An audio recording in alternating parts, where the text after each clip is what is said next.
Kanpur test প্রথম দিনের খেলা শেষ হলো নির্ধারিত সময়ের অনেক আগেই। বৃষ্টি এবং আলোক স্বল্পতার কারণে মাত্র ৩৫ ওভারে দিনের খেলার সমাপ্তি ঘোষণা করেছে কর্তব্যরত আম্পায়াররা। কানপুর আজ ২৭ সেপ্টেম্বর সকাল থেকে আকাশ মেঘাচ্ছন্ন ছিল। বৃষ্টির কারণে নির্দিষ্ট সময়ে শুরু করা যায়নি প্রথম দিনের খেলা। তবে ১ ঘন্টা পর খেলা শুরু হলেও প্রথম সেশন নির্বিঘ্নে কেটেছে।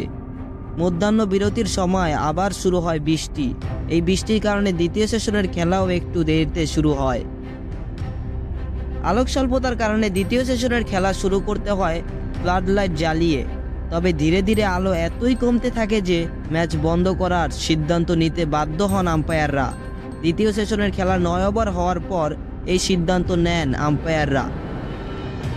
আলোক স্বল্পতায় ম্যাচ বাতিল হওয়ার কিছুক্ষণের মধ্যেই নামে বৃষ্টি।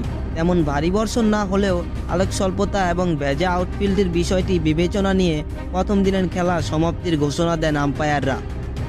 প্রথম দিন শেষে ৩ উইকেট হারিয়ে ১০৭ রান করেছে বাংলাদেশ। ৪০ রান করে অপরাজিত আছে মুমিনুল হক ও মুশফিক, অপরাজিত আছেন ৬ রানে। এর আগে টস হেরে ব্যাটিংয়ে নেমে দলীয় ২৬ রানে প্রথম উইকেট হারায় বাংলাদেশ। ওপেনিংয়ে নেমে শুরু থেকেই বেশ নাজুক ছিলেন জাকির হাসান। ২৪ বল খেলে কোনো রানই করতে পারেননি বাঁহাতি এই ব্যাটার। ইনিংসের ৯ম ওভারে আকাশদ্বীপের বলে ক্যাচ আউট হয়ে ফেরেন টাইগার ওপেনার। জাকিরের বিদায়ের পর স্কোর কার্ডে ৩ রান যুক্ত হতেই ফেরেন সাদমান ইসলাম, তাকেও ফেরান আকাশদ্বীপ। ৩৬ বলে ২৪ রান করে আউট হন সাদমান।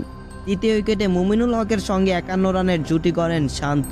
তবে মধ্যাহ্ন বিরতির পর ৩১ রান করে অশ্বিনের বলে এলবিডব্লিউ হয়ে আউট হন শান্ত।